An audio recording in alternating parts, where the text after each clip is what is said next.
ಭವಿಷ್ಯದ ನಾಯಕ ಸತೀಶನ ಜಾರಕಿಹೊಳಿ ಅವರಿಗೆ, ನಾಯಕ ಸತೀಶನ ಜಾರಕಿಹೊಳಿ, ರಾಹುಲನ್ನ ಜಾರಕಿಹೊಳಿ ಅವರಿಗೆ, ಪ್ರಿಯಾಂಕಾ ಜಾರಕಿಹೊಳಿ ಅವರಿಗೆ.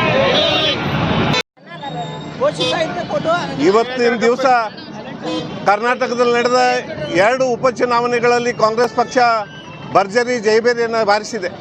ಬಾಗಲಕೋಟೆಯಲ್ಲಿ ಉಮೇಶ್ ಮೇಟಿಯವರು 22,332 ಮತಗಳ ಅಂತರದಿಂದ ಗೆದ್ದಿದ್ರೆ, ಸಮರ್ಥ ಶಾಮನೂರವರು ದಾವಣಗೆರೆಯಲ್ಲಿ 5,708 ಮತಗಳಿಂದ ಗೆದ್ದಿದ್ದಾರೆ.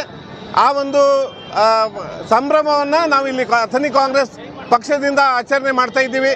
ಭಾಳ ಮುಖ್ಯವಾಗಿ ನಮ್ಮ ಕರ್ನಾಟಕದ ಮುಖ್ಯಮಂತ್ರಿಗಳಾಗಿರ್ತಕ್ಕಂಥ ಸನ್ಮಾನ್ಯ ಸಿದ್ದರಾಮಯ್ಯ ಸಾಹೇಬರ ನೇತೃತ್ವದಲ್ಲಿ, KPCC ಅಧ್ಯಕ್ಷರಾದ DK ಶಿವಕುಮಾರ್ ಸಾಹೇಬರ ನೇತೃತ್ವದಲ್ಲಿ ವಿಶೇಷವಾಗಿ ಯಾವುದೇ ಚುನಾವಣೆಗಳ ನೇತೃತ್ವ ಕೊಟ್ಟರೂ ಸಹಿತ, ಶಿಗ್ಗಾಂವಿ ಆಗಿರ್ಬೋದು, ಈಗ ಬಾಗಲಕೋಟೆ ಆಗಿರ್ಬೋದು, ಯಾವುದೇ ಚುನಾವಣೆಯ ನೇತೃತ್ವ ಕೊಟ್ಟರೂ ಸಹಿತ ಅದನ್ನು ಸಮರ್ಥವಾಗಿ ನಿರ್ವಹಿಸಿರುವ ನಮ್ಮೆಲ್ಲರ ನೆಚ್ಚಿನ ನಾಯಕರಾಗಿರ್ತಕ್ಕಂಥ ಸತೀಶನ ಜಾರಕಿಹೊಳಿ ಅವರು 2 ತಿಂಗಳ ಕಾಲ ಬಾಗಲಕೋಟದಲ್ಲಿ ಇದ್ಕೊಂಡು ಈ ಚುನಾವಣೆಯ ನೇತೃತ್ವ ವಹಿಸಿ ಈ ಒಂದು ಬಾಗಲಕೋಟೆಯಲ್ಲಿ ಪಕ್ಷ ಜಯಬೇರಿ ಬಾರಿಸೋದಕ್ಕೆ ಮೂಲ ಕಾರಣೀಭೂತರಾಗಿದ್ದಾರೆ.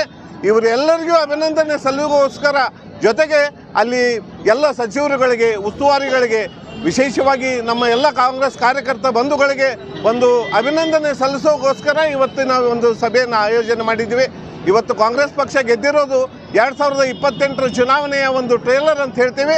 ಇವತ್ತೇನು 2 ಸ್ಥಾನಗಳನ್ನು ಕಾಂಗ್ರೆಸ್ ಗೆದ್ದಿದೆ, ಮುಂಬರುವ 2028 ಚುನಾವಣೆಯಲ್ಲೂ ಸಹಿತ ಕಾಂಗ್ರೆಸ್ ಪಕ್ಷ ಜಯಬೇರಿ ಬಾರಿಸ್ತದೆ ಅನ್ನೋದರಲ್ಲಿ ಯಾವುದೇ ಸಂದೇಹ ಇಲ್ಲ ಅನ್ನೋ ಮಾತನ್ನು ಹೇಳ್ತಾ ಇವತ್ತು ಆಗಮಿಸಿರ್ತಕ್ಕಂಥ ಎಲ್ರಿಗೂ ಅಭಿನಂದನೆಗಳನ್ನು ಸಲ್ಲಿಸ್ತಾ ಇದ್ದೀವಿ.